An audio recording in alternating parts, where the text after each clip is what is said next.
Neurodiversity is about different brains. It's about a different mindset, a different way of looking at things, differences in perception, differences in how you think, differences in executive functioning, differences in sensory perception, differences in terms of how you pay attention. It's a way of opening up conversations about differences. Neurodiversity means lots of things, but I suppose particularly for me, it means growing up feeling really odd and feeling really different and being very aware of that, but not having a name or a kind of paradigm for that. And neurodiversity makes me feel really comfortable with being different and realise that actually I'm different, not less.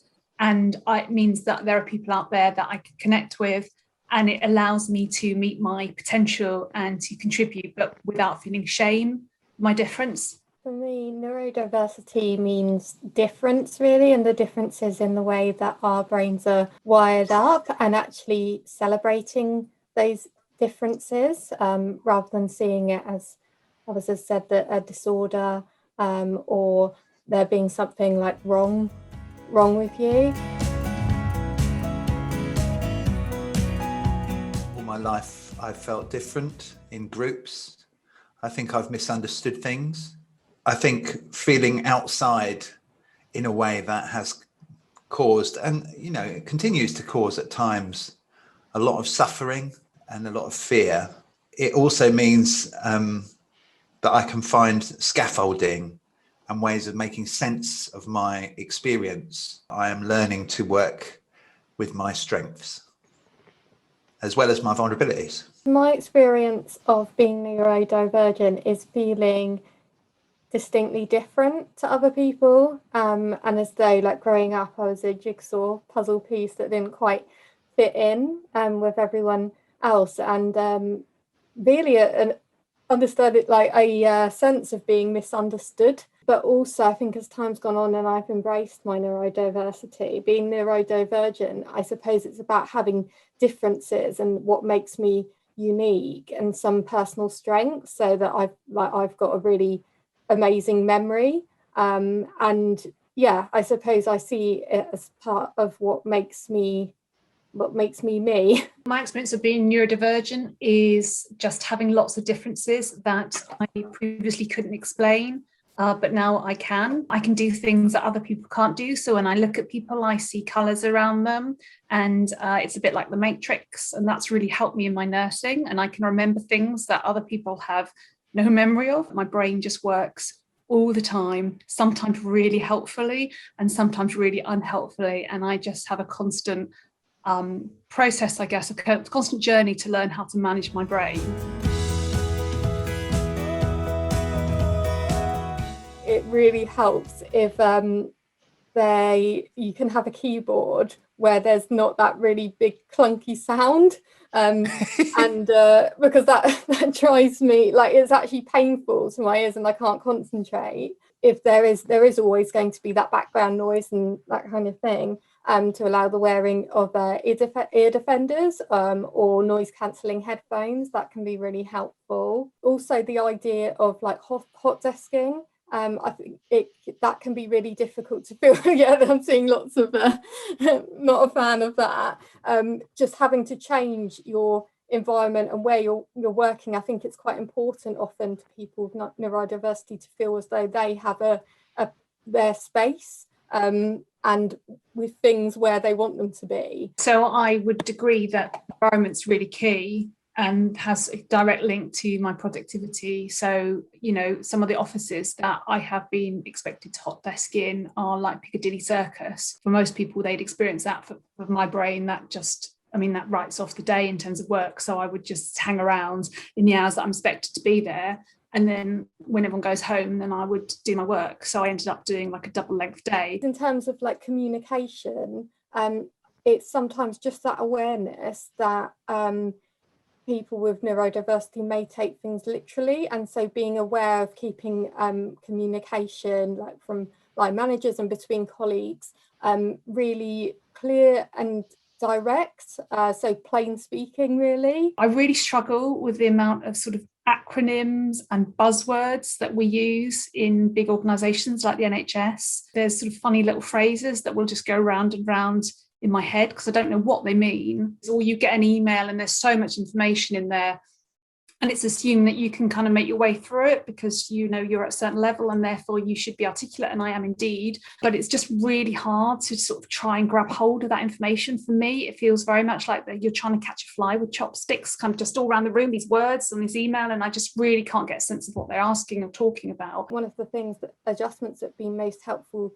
to me is having the opportunity to check in with like a designated person, be that my line manager or a mentor, at regular agreed intervals, just to talk about how I'm feeling and if there's anything that would help me in terms of support, but also clearing up any misunderstandings. People just telling me if I'm doing something wrong, I will absolutely have it. Like it won't bother me at all if you say to me, you know, you need to do something in a different way. That's really soothing for me. For me, the idea of sort of thinking about what it means to make a reasonable adjustment for the other person kind of cuts right to the very core of the work that we're doing and what it means to listen to somebody else.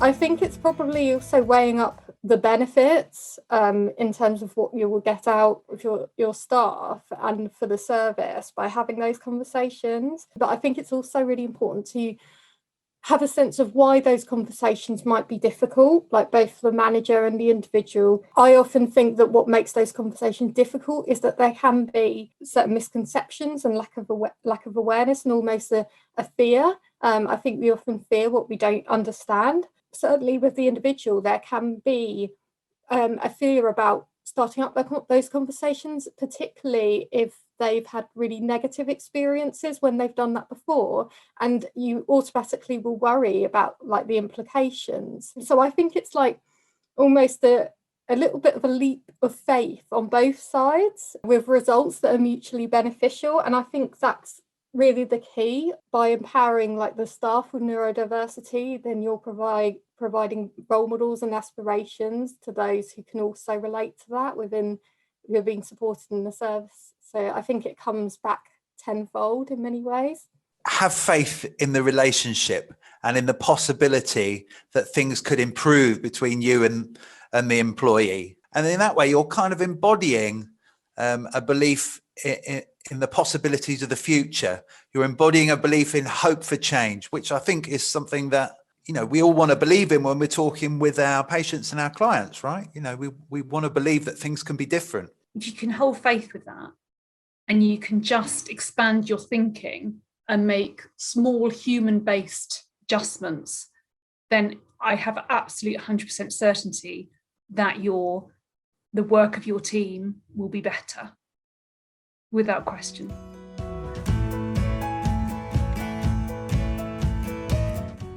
Making small or even larger adjustments to aspects of my job can make me much more effective. And in fact, just being able to talk about being different, both with my colleagues and with my manager and also with the patients that I work with, just makes such a difference to my job and how effective I'm able to be. I guess I probably have been at times quite an enigma, but then equally because I'm a real camouflager and a real masker, then I can pretend to be anyone in the workplace that you want me to be. You know, I can be the Alan Sugar, or, you know, I can be, you know, the giggly colleague or the one who goes out, you know, on the party nights out and stuff. But actually, that's not necessarily my authentic self, and that takes like a huge amount of effort. I mean, just being able to chew you know, in a meeting means I can focus, I can listen to what you're saying. Now, that's not a big thing to ask, but actually that makes all the difference to everything in my body to regulate, to be able to focus, to be able to contribute, to be able to not get overexcited, to just stay in the moment. So that is just a hugely positive part of my working life now, just being me, and therefore being able to be the best me I can be. I think it's really important to have that openness in those conversations, because it improves other people's awareness of what neurodiversity is, and seeing it as not something that we'll have to make these big accommodations for. It's a hassle, it's a weakness, it's something we've got to put up with, but actually this is something that just means that it's what makes people unique and brings their individual strengths. And it's about putting support in place to enable them to be able to function at their best. The idea of asking, you know, what is reasonable given our differences? What is reasonable? I'm not asking to do less work. I'm not asking for, you know, special treatment that is kind of over and above the effort that you might make for another employee. I mean, I guess there's always a grey thing, you know, what's reasonable for one employer might be unreasonable for another. Yeah, I think being able to open the dialogue is a start. Ultimately, I think it's I guess it enables me to be myself and not to feel as though I have to apologize for that in any way.